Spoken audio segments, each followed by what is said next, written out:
And then a new surgeon came in, and her name was Andrea, and she came in and she kind of like poked around, and she was like, "Oh, this does feel like appendicitis." And we were like, "We were here last week and they ruled it out," and she's like, "I think it is. I could send you to get an ultrasound, but I can't until tomorrow because the ultrasound closes at 4 p.m. and now it's 5 p.m. or something." She was like, "Yeah, okay, we'll keep you overnight, but you're not allowed to eat or drink because you're gonna get sick and because your appendix is all fucked up. So we'll hook you up to an IV." And I was like, "Okay, but I don't have an IV in me because they couldn't find it." And so she goes on, she's like, "Who can find a vein? We need someone to find a vein to get in her arm because we can't find it." And this lady comes in, she's like, "I can do it!" And it comes, stabs this IV into my right arm. And I was like, "Ah, it hurts." And she's like, "You're just a pansy." And I was like, "It doesn't normal. Last week it didn't hurt. Now it hurts." And she's like, "It'll stop hurting." And I was like, last week it was just kind of a poke, and then you forgot about it. And she was just like, "Oh, you need to stop being so sensitive." And I was like, "That sucks." And so I kind of like had my arm awkwardly straight, kind of lie there. And Mom had this Stephen King book. It's actually really good. It's called like 1263 or something. It's about JFK. It's like that thick. And so she sat there reading it to me, which was nice. And I kind of like sat there like kind of half crying and just in pain, and my arm couldn't move. And then they're like, "Okay, well, we have your room ready, so we'll bring you up there and bring out the stretcher and hop on." I didn't hop on it. Kind of like stumbled onto it. So then they brought me up to my room, and they hooked me up to the IV and to some, I guess, antibiotics or something. And then that was that.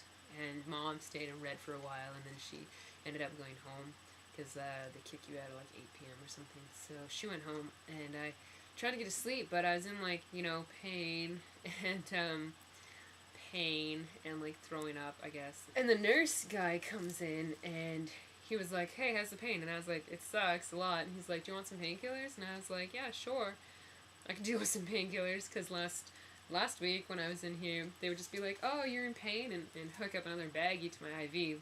And instead, he comes running in with a needle, and he's like, "Okay, here we go." And I was like, "Whoa, I don't want this if it's a needle." And he's like, "It won't hurt, it won't hurt for a second." Stabs it into my arm. And I was like, "Fuck, this sucks. I'm not going to get painkillers again, because I don't like needles, so fuck that."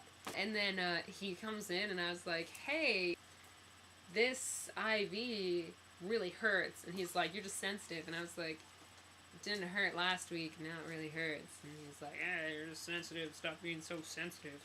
And left. Then I lay there, trying to sleep, and I was trying to like rest on my arm or something, and it was like twinging right up here, and I couldn't move my fingers, and it was just kind of like this stupid arm. And I called him out again, and I was like, "Okay, like, can you look at it? What's going on here?" And he's like, "Oh, maybe they put it in too far." And I was like, "Okay, can you like pull it out a little bit?" And he's like, "Whoa, you run the risk of me having to redo it all if I pull it out a little bit." And I was like, "Yeah, it hurts, like, pull it out a little bit, please." So he undoes the bandage and stuff and like pulls it out like a centimeter or something. And I was like, "Oh, cool, I can move my fingers now." And then he's like, "Problem solved." And we left it at that. And then and then it still hurt, and yeah, it started to hurt really bad, and it was giving me like twinges and wacky stuff. And so he comes in, and I was like, "Okay, we really need to get this out. There's something wrong with it." And so he takes it out, and he's like, "Okay, I'll just put it in your forearm because you have a good vein right there." And I was like, "Okay." So he tries to put it in the forearm, and he's fishing around for it again, can't find the vein. So there's another poke I had to get. So he takes that one out and puts a little guy in my hand. So I had this little guy in my hand. And then he took away my saline solution, because I was hooked up to the IV that had saline solution in it because I couldn't eat or drink. But he took out the saline solution. And so I was kind of lying there, and I was like, "Well, why'd you do that?" And he's like, "Well, you're all done." And I was like, last week when I was here for the exact same thing, I was hooked up for like 2 days to that. Why am I done? He's like, "Oh, it doesn't say in your chart that you're supposed to have any more." And he left again. And I called him back a bit later, and I was like, "I'm pretty sure I'm supposed to be hooked up to it." And he's like, "I'll tell you when you're supposed to be hooked up to it." And then left, and I was like, "Okay." And by this point, I still couldn't move my arm.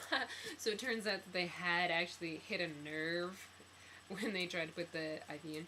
So yeah, the nerve was all fucked up, and like I couldn't like move my arm and like use it, and now it was in my hand. And and I was trying to sleep, and I'd have to like throw it around, and like I couldn't like lie on my side because it hurt, and I couldn't like lie on my back because it hurt, and I couldn't lie on my stomach because it hurt.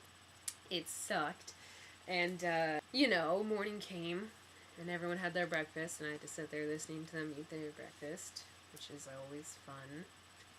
So in the morning, they sent me to the ultrasound room again, and the ultrasound lady was really nice. It was really cool, actually. She like turned the screen and she's like, hey, look at this is your appendix right here.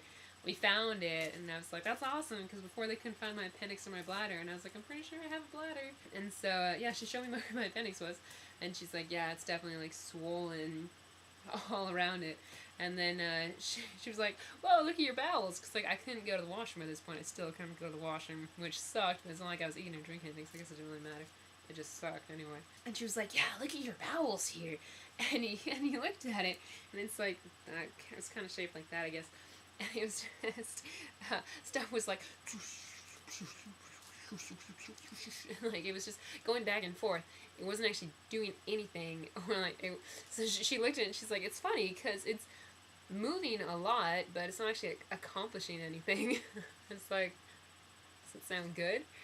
It was cool though. She was really funny because I was kind of like laughing a bit, I guess, and she like puts the ultrasound over here, and she's like, look at this when you laugh a little bit, and I laughed, and it would be like, and we were like, having a great time in the ultrasound room. So the surgeon came in around like 2 or 3, I think, and we were talking to her, and she was saying that they saw the ultrasound and it is the appendix. But she was like, oh, we don't know what state it's in, or if we can go in, or if it's safe, or we can take it out, or whatever. So we'd like you to get a CAT scan, which is kind of scary, because that's a lot of radiation, and everyone kept trying to like tell me that's not that bad, and they're like, oh yeah, it's the equivalent of only 40 x-rays, and it's super radiation, and I was like, that's great, you know. And then people were like, oh, I wouldn't want my daughter to have a CAT scan if she was 20. I was like, okay, so does it make me feel better? You know, and they're like, oh, I wouldn't even go for a CAT scan, it's so much radiation. I was like,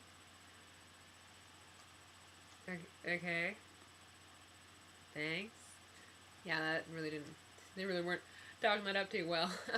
But CAT scan people are not open on the weekend, so we're just gonna keep you on the antibiotics and hope that it kind of shrinks away, and then we'll CAT scan you on Monday to see what we should do. And it was like 2 or 3 p.m. by this point, and I kind of like looked at her and I was like, hey, so should I be like hooked up to saline solution, like IV thing? And she was like, oh, what, you're not? And I was like, yeah, no, they unhooked me at midnight and told me that I was done.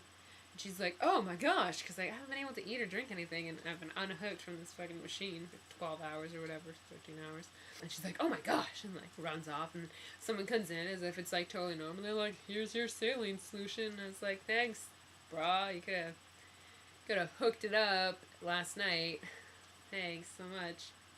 So finally they got that in, because he was like, okay, well, I looked at your ultrasound, and it is your appendix for sure. So what had happened was, it was my appendix the first time we went, and it was perforated, so it was leaking inside of me, but of course it was left there for like a week leaking, and it had built an abscess around itself. That kind of made it like turn to mush. It's kind of like slimy, I guess.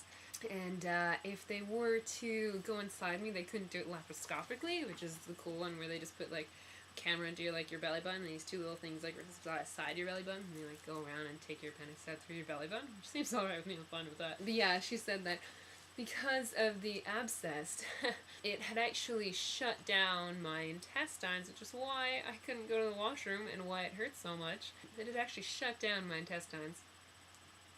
Yeah. So nothing was going on there. So if they were to go in, they would have to take the appendix, cut me wide open, and keep taking out intestines until they were like normal intestines, and cut it off there, and take out part of my bowels, and take out part of my colon, and this really, really big operation, and stitch me all back up, and gross and stuff. So they wanted to do a CAT scan and see if there's any other options or what the abscess really looked like and stuff. And then I found out what throwing up pure bile looks like, which was exciting. I talked to the nurse about it, and I got the whole story what's going on. Because did you know that when you throw up pure bile, it's actually black? I thought bile was like green, yellow. No, it's actually stomach acid. So I was lying there, and the nurse came in. She was like, "Oh, are you okay?" And I was like, "Well, I feel like I'm gonna throw up." And they're like, "Oh, do you want something to like be anti-nausea?" And I was like, "I can take stuff for anti-nausea." And she's like, "Oh yeah, it's ordered for you." Which I knew that before. So she goes and gets the anti-nausea stuff, and it comes over, and she's about to put it in the machine, in the IV machine, and I start throwing up again. And yeah, it was black, like it was gross. But she said it was actually dark green. I mean, like, pretty black.